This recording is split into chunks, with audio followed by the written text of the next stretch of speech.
Hi, hi, hi!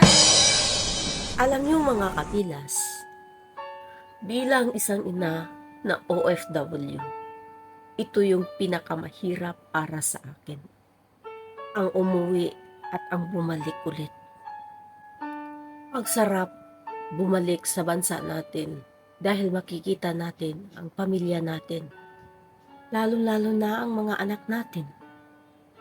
Pero masakit din isipin na sa konting panahon lang iiwanan ulit natin sila.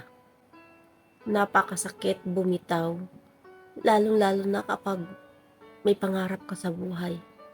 Lalong-lalo na kapag ikaw lang yung sinasandalan ng pamilya mo. Ikaw lang yung inasahan.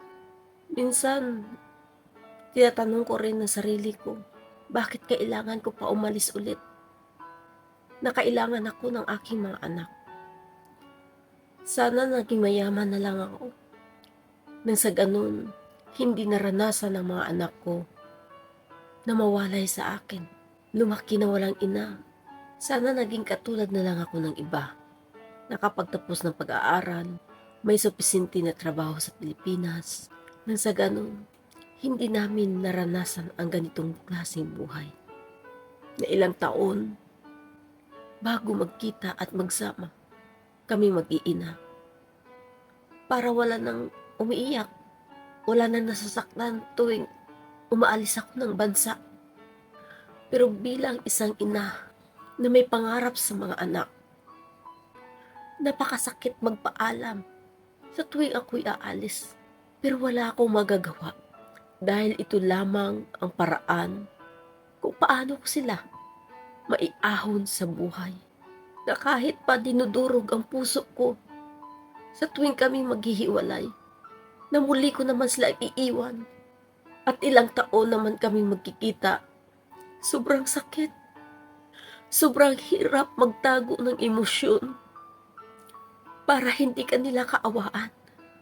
Pero sa loob ng pakiramdam mo, durog na durog ka dahil sobrang kalungkutan.